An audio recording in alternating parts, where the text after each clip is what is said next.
get to our alumni panel on time. So welcome. This is session number 4 of the Invention education track. I'm Danielle Ladd. I'm with Rocky Mountain Mesa out here in Colorado. And our focus for this session is how do you take, if you were part of the sessions yesterday for the Invention education track, how do you take that material and implement it within your Mesa club or class? And I wanted to share some of our experiences as a state as we have rolled Invention education out through our Mesa schools, and hopefully give you some lessons learned, tips, hints, and then maybe some additional resources to help you as you move through the Invention education.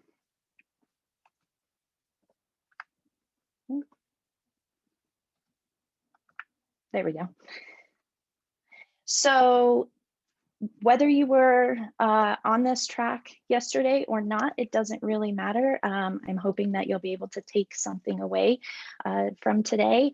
And whether Invention education is completely new to you, or if you are a veteran and have been implementing it for many years, again, I'm hoping that you can walk away with a few pieces of new information. So yesterday, our partners and fellow Mesa states in Arizona, Rhode Island, New Mexico did a phenomenal job taking us through looking at issues from global to local, identifying some focuses that you can use during your Mesa program. And then you all, some of you worked through interviewing and developing problem statements, and a couple activities that went along with that, and then taking those problem statements and forming them into actually sketching and prototyping. So that's really that curriculum component of Invention education. Day 2 today, we're looking at that implementation. How do you actually roll this out? What does it look like in your classroom or in your Mesa club? And then session number 5, which is actually after the alumni panel, that's where you're going to get the opportunity to hear from the state that brought us Invention education, so Oregon Mesa, and really dive into a question and answer to help you all feel comfortable after this convening. So again, we just want to say thank you to Oregon Mesa for sharing nearly a decade of experience with us. We hope that we can continue to do Invention education justice. So just a quick check-in. Like I said, whether you were on this session or not yesterday, just type in the chat, how are you feeling about implementing Invention education? So after you went through some of those activities yesterday, are you ready to rock and roll? You got this. Ready to start school in the fall. 2, do you really like the curriculum, just trying to kind of figure out how to roll it out? Or 1, still trying to figure out how to put all of these pieces together? So I just kind of want to get a sense where we're at. If you could just type in the chat real quick.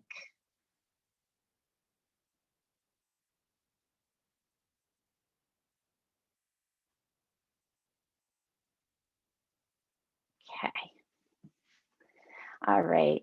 So looks like we're kind of more towards the 2 and the 1, still trying to piece all this together.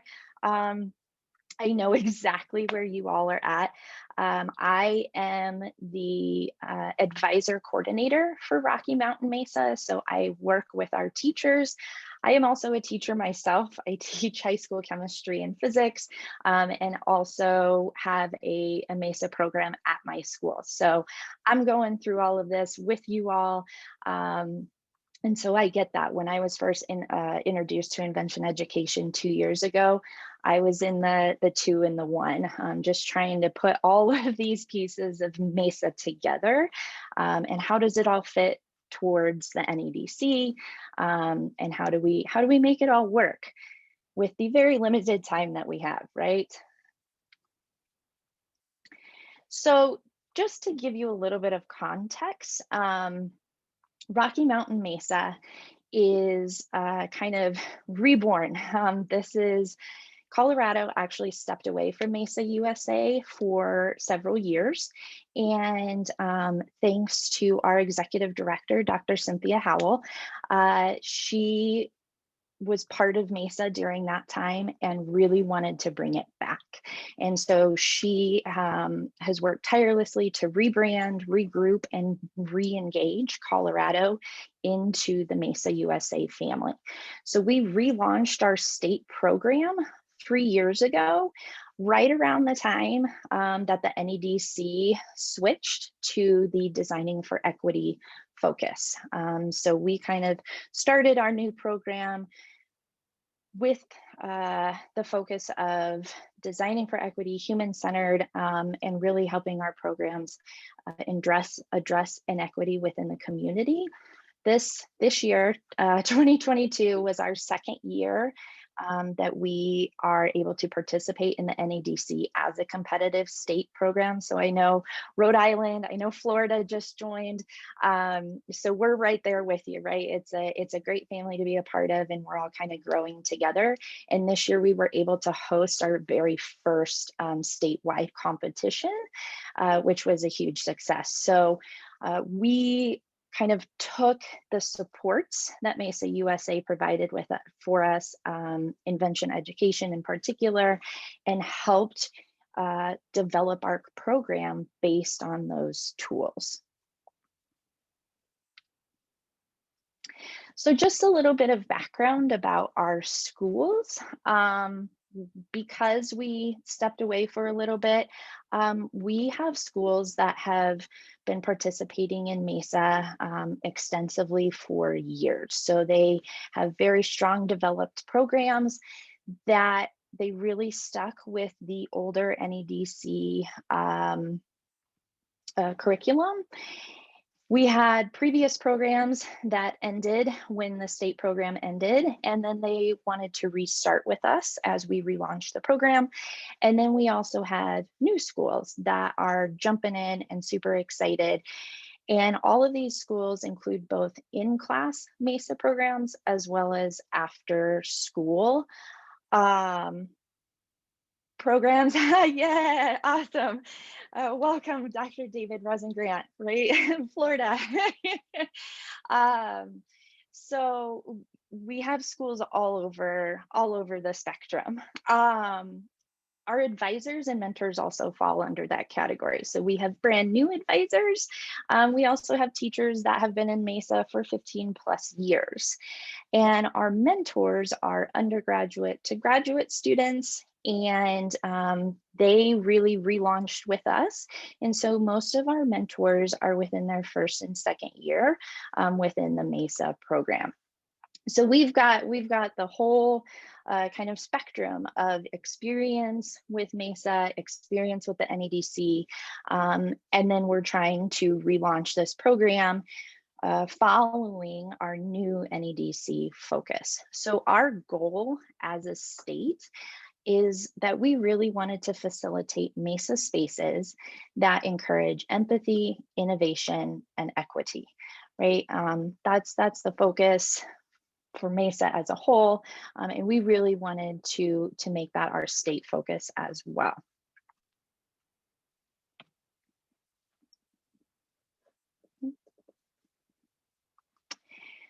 So where did we start? We started in the same spot that you all are starting right now.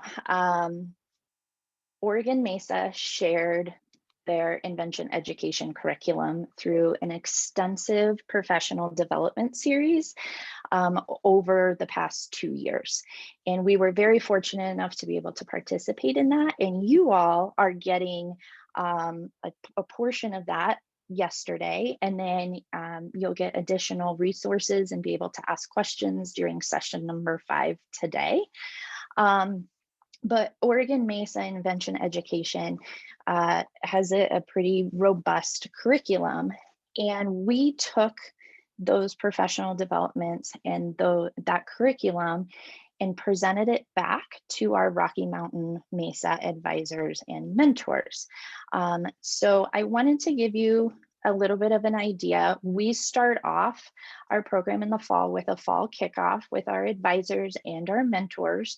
And we did a Invention Ed Unpacked professional development session. And so, and this presentation, as well as all of the resources that I share with you today, are going to be shared with you all at the end of the session. So you'll have access to all of these.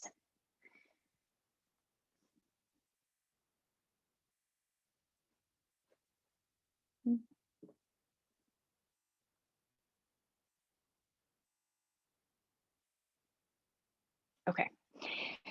So I just wanted to give you a sense, because I know that we have advisors out there, I know we have mentors out there, and I know that we also have executive directors and staff members out there. So I wanted to give you a perspective from each one of those points. So as a advisor coordinator, I'm in charge of kind of putting the professional development together for our teachers. So this is the presentation that our teachers received in the fall. And what I tried to do is basically condense the main key points of Invention education. So I just wanted to share a couple slides with you. So we walked our advisors through the same process that you all went through yesterday. So we had them act as the student. So we had all of our advisors come together for our fall kickoff, and we actually had a couple volunteer clients that joined us, and we had the advisors work through the process that they are taking their students through. So again, exactly kind of what you all went through yesterday. So interviewing a client, taking into some of those considerations and giving them a few tips for success. So they worked through the interviewing, they met the client, and we did multiple rounds of interviewing. So an initial interview, a debrief, and then a second interview.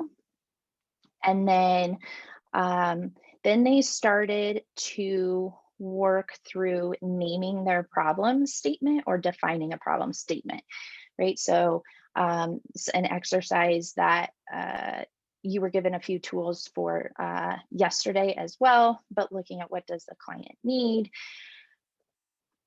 And then we gave our teachers a giant bag of materials, and they started to sketch and build prototypes. They would get feedback from the client, and then they presented it to the entire group. So this was our initial kickoff with our teachers.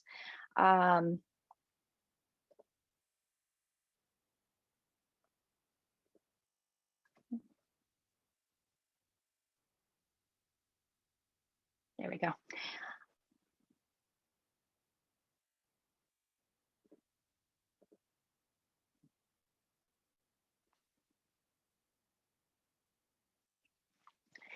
So as we're rolling this out, some of the things that we learned as a staff is one, having our teachers and our advisors and our mentors work through the entire Invention education process really allowed them to gain a better understanding of kind of the nuances of the curriculum. Right, as a teacher, we want to provide solutions. We want to fix misunderstandings. That's inherently what we want to do. And so it was very interesting to see a lot of our teachers, and I fall into this category when I first went through this activity, to really look at your client, and that person is never a project, right? You're designing with and not for the client. It also really helped the advisors understand kind of that power dynamic. So where do you sit in the position of power in relation to your client? And then also centering the client's perspective and not the designer's. It's funny, when all is said and done, I think that the adults, the teachers, the advisors had a harder time really working through the purpose of designing with that client than the students do, because that's just, like I said, as a teacher, we want to provide solutions, right? So it's hard to take that step back. So I really recommend, I was trained on Invention education. I've gone through this whole process 3 times, and then I've gone through it twice actually teaching it. And every single time I learned something new about myself. I learned something new about how I interact with clients and coming up with problems. So the more that advisors and mentors can work through this, I think the better the rollout for the students is going to be. So that was something that we will continue every year to refresh as long as this is as part of the NEDC focus, right? We will continue to refresh with our advisors and have them work through different types of activities that really focus on understanding the purpose of Invention education. So we then did the same thing for our mentors. So these are undergraduate students and graduate students, engineering, education, chemistry, and physics, graduate and undergraduate students. And I think walking them through the same process, having them meet a client, interview, going through every step, it really helped our mentors kind of widen their lens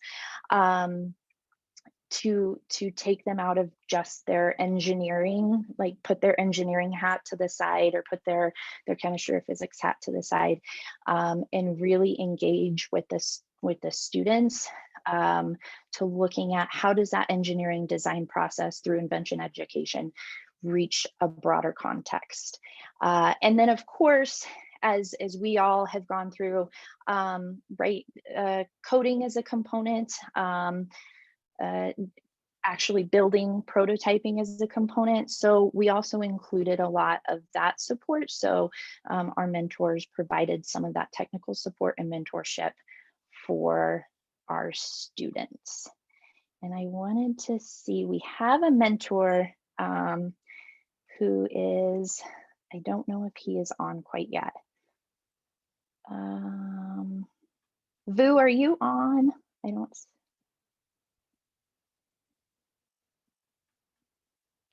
Okay. So we're going to go ahead and skip past. I'm hoping Vu is able to sign on. He's in the middle of a job interview right now, so I'm hoping he's able to join us. But he was a second-year Mesa mentor and wanted to share some of his perspectives on how the rollout went. Okay, so I have 2 perspectives that I'd like to share with you.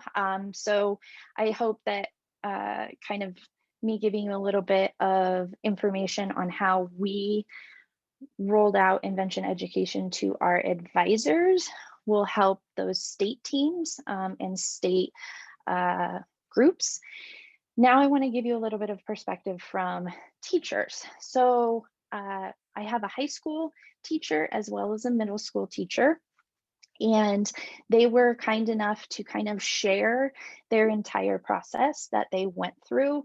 How did they roll it out? How did their kids engage in it? What were some of the ups and downs that they encountered? So these are written perspectives. And so what I wanted to do, we've got 30 people on. I wanted to have everybody, I wanted to give you time to just read what they have to say and then reflect on a Jamboard. So I will put the link for the Jamboard in the chat. Okay, so here's what you all will see once I kind of release you to take a little bit of time to read. There are 2 boards that you can look at. And I would say if you primarily work with middle school, maybe check out the middle school first. And then if you primarily work with high school, then you can check out the high school perspective. But the links for the documents for their interview are given on the Jamboard. And then as you go through it, maybe just keep in mind, take some notes or capture on the Jamboard on the little sticky notes. What went well for these teachers? How did Invention education really change their MISA student experience? And how did it help them reach their end goal? And then maybe what are some areas of struggle? And then I also want to open this up to those of you that worked through the sessions yesterday. It could have been one of them or all 3.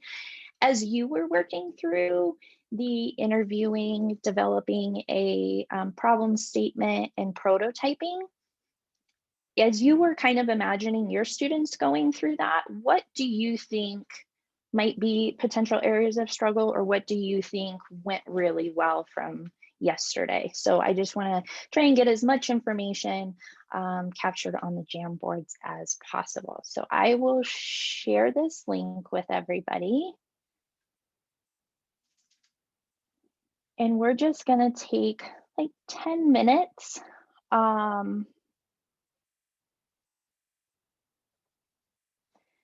To read whichever perspective you think is most beneficial. If you have time, read both. They both have really good kind of reflections and accounts.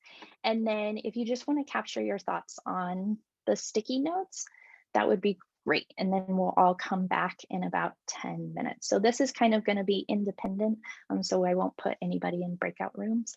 But yeah, let's take about 10 minutes.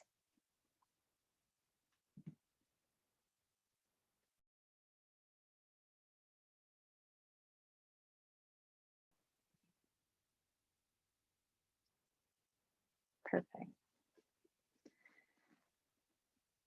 Okay. So I'm going to go ahead and share.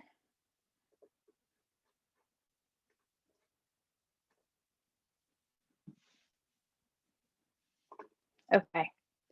So looking at the middle school advisor perspective,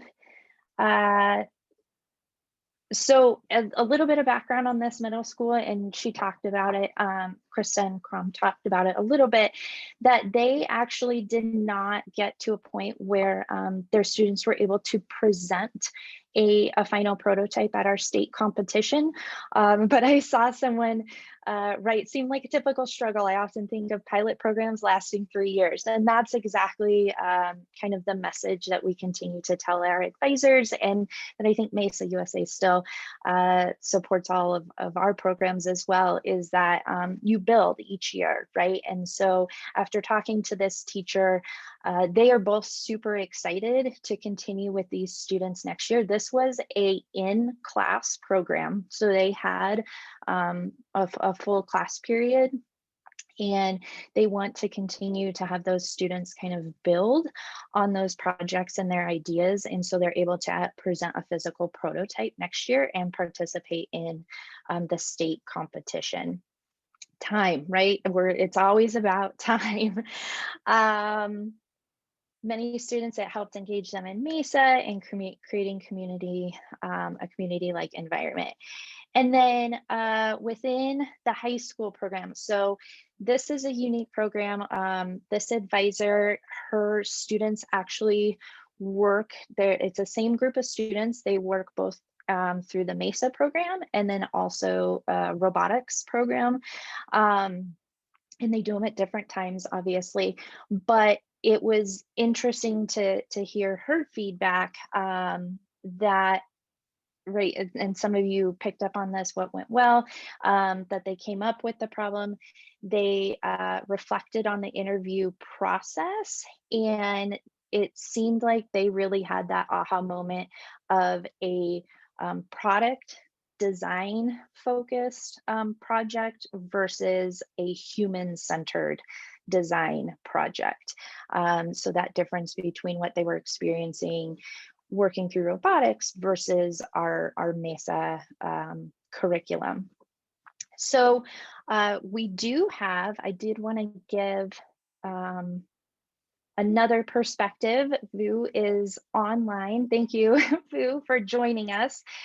So I want to give a little bit of an introduction for Vu, and then I will let him take over. So Vu is a second-year MESA mentor for us, and his school was actually our state champion. And so he's been working with this school and this group of students for 2 years in a row. And I will turn it over to you, Vu, if you just kind of want to share with everybody your experience. Yeah, thank you. Can everyone hear me all right? Yeah, okay. So I guess to preface my experience, I worked with seniors, so it might be different with the middle school and or even like 9th and 10th graders.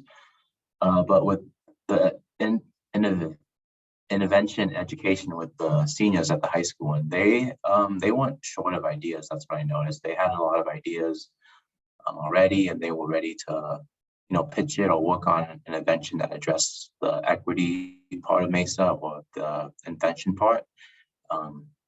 And a lot of it was very topical. So what I did was just kind of just talk to them about stuff, and especially with the stuff that was very recent that they were trying to address some of the problems.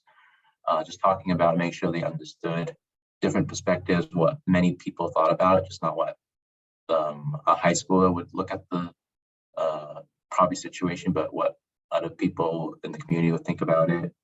And the thing I worked with mostly in my experience is that while they had a lot of ideas, a lot of it was just sort of framing the idea. So a lot of them wanted to do very big stuff, which is good, but maybe not so feasible when trying to come up with a project for MESA.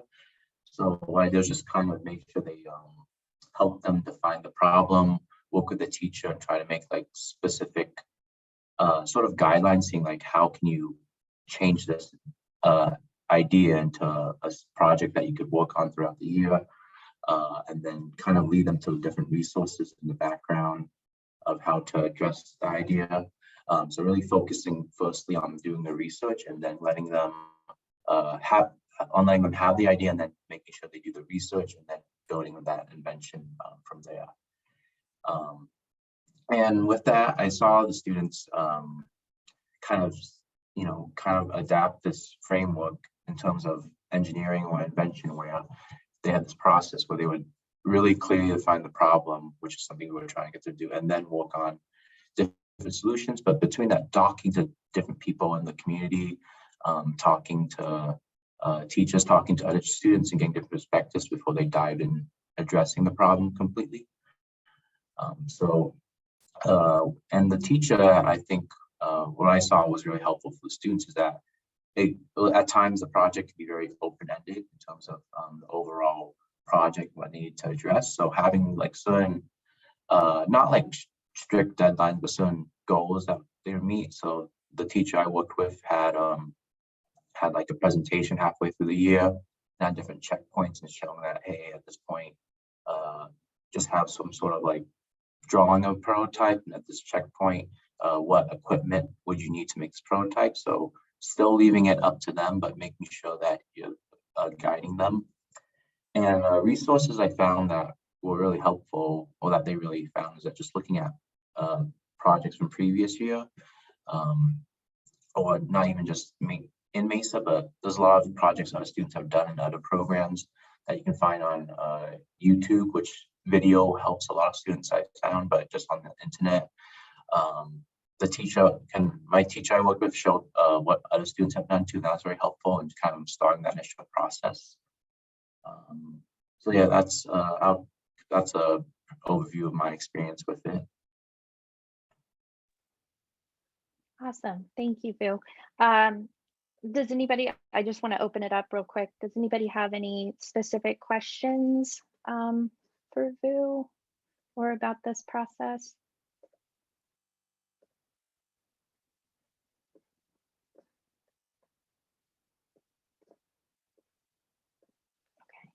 All right. Thank you. Thank you, Vu. I appreciate it.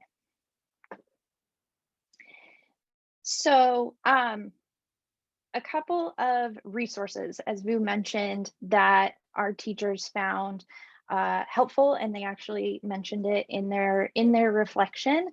So, two games that helped Susie really take her students out of that kind of product focused development and more towards expanding their thought process are are Disruptus and Brain Spin.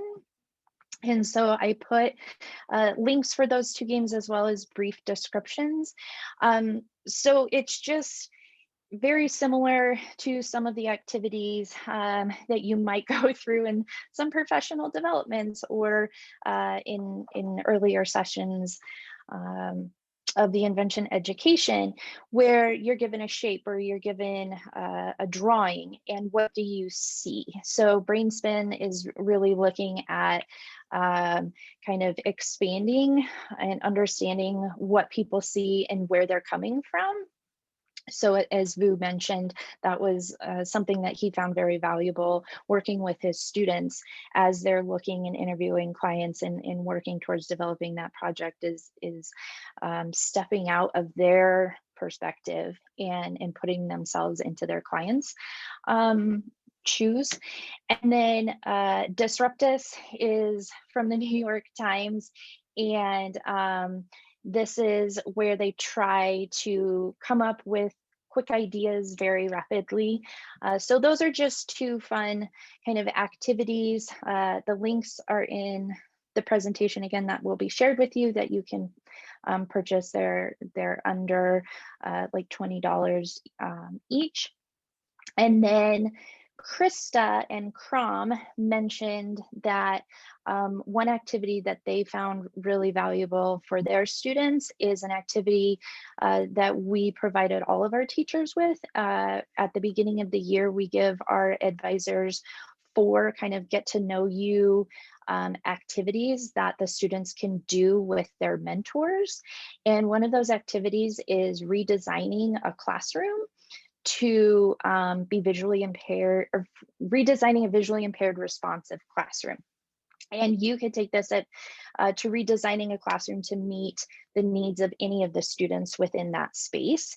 And so I won't go through this whole activity. I put all of the descriptions as well as the guiding questions are available to you all, but you can also use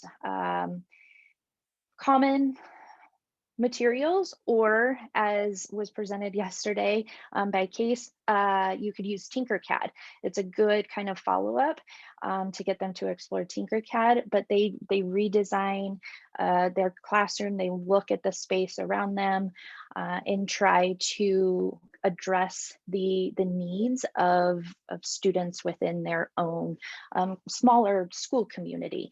And with each of our activities, we included guiding questions to help the students kind of tie it back to the Invention education process. So again, this is a introductory activity that we recommend doing within the first couple of months. But these are some of the questions that help the students just kind of reframe that process that they're going through. So this is really looking at that human-centered design. And how is designing for the majority different than designing for a specific population?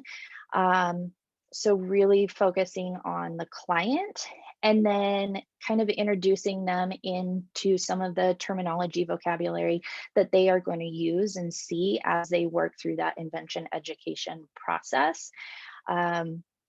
So this is just some guiding questions that our mentors use as they worked through their project with their students. So that is all available to you all to use as well. And so these last, oh, great. Thank you, Rudy. Yes. Yeah, seeing student examples archived on the MESA site has definitely been helpful for us as a new state and a lot of our new advisors, just to kind of get a sense of what projects are out there to help support their students in the best way. So I wanted to take, I was hoping 15 minutes, but again, time, right? Time is never enough. So I wanted to give you all at least maybe 5 minutes. Um, you've been presented with a lot of information yesterday, today. You all are at different points in your MESA careers. We're all from different states, and every state has different kind of structures. So I just wanted to give you some time to think about how are you going to pull this all together. So reflecting back to the first slide where a lot of you are like, I don't know how to put it all together. Couple of key things that I would think about. One, what are some set aspects of your state's MESA program? So when are those competitions? Does your state have a specific curriculum? Is your state focusing on a identified area? So are you using one of the UN nation focuses as for your competition? So what are those set aspects that can't change? And then what are the constraints that you as a advisor are facing? Is it an after school program? Is it an in-class program? What kind of resources, support do you have? And then this is a tool that we provided our advisors at the end of their fall session, is a preliminary programmatic timeline. And I'm going to put this in the chat just to make it easier. So I gave you all two different timelines where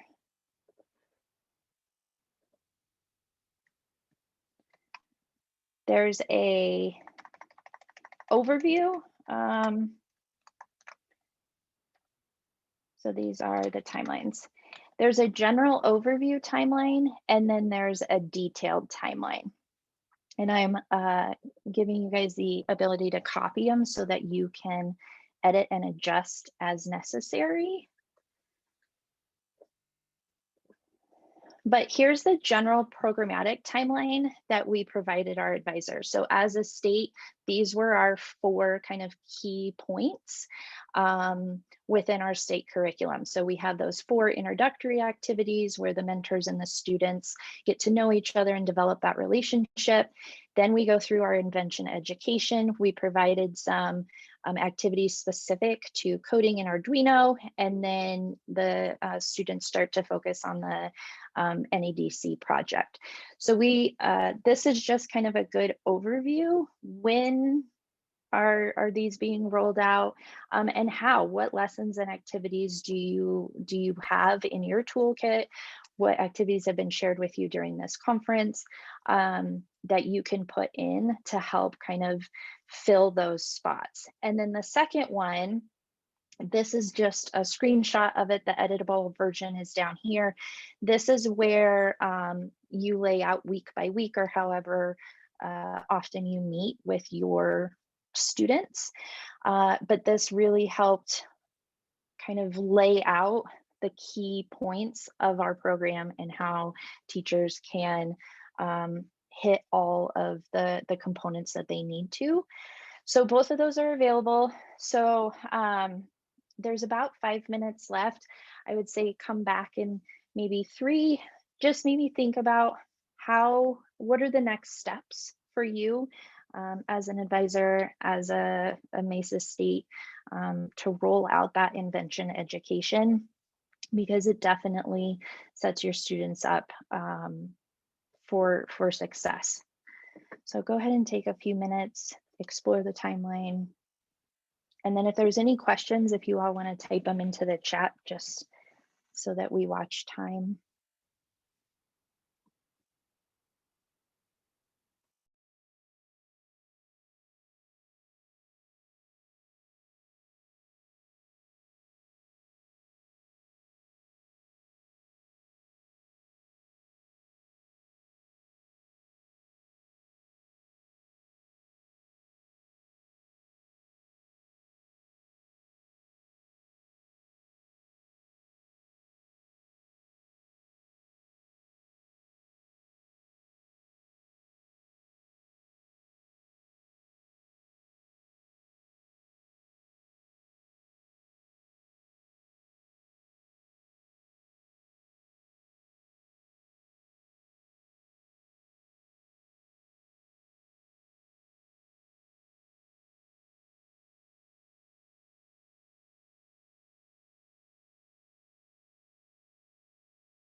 All right. So in the last couple of minutes, I just wanted to open up. Are there any questions, thoughts, comments? I put a couple questions in the chat. I don't know if you saw those. Oh, there we go. Sorry, Manny. Yep. Are your programs mostly in class or after school, and how much time? So we are split. We have, I would say, 60% that are in class and about 40% that are after school. And that is definitely the biggest struggle for our after school programs is just the time compared to teachers and advisors that get to see their kids every day. So we are working, so Susie, the perspective that you read, if you read the high school perspective, hers is an after school club. And they meet for an hour twice a week. And they were able to get through the Invention education curriculum. They still needed more time, but they were able to go through the whole thing. Kristen Crom, the middle school perspective, they were in class. And so, you know, as Krista said, with middle schoolers, you just, working through the entire program takes a little more time. So they still needed more time. So it's time, right? Everybody needs more time, but it can be done. And so I think just one thing that we heard from multiple teachers and mentors is having a timeline, knowing exactly what the end goal is for that day is definitely helpful. So making sure that you have that defined objective for every time that they meet definitely helps. And so that's why the detailed programmatic timeline helps me, where I'm like, okay, I see them this day, and this day, once a week. I need to get this done during that time.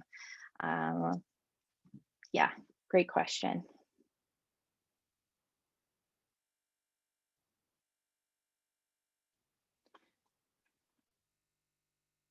All right. That's all I have. Thank you so much. And the alumni panels are up next. And they switch links, correct, Anita? Yes, so anyone Okay. going on, the link does switch, is those are two webinars. So each panel has its own distinct link. So join us for our next two links, Rising Leaders in STEM and Established Leaders in STEM will be coming up next. Thank you.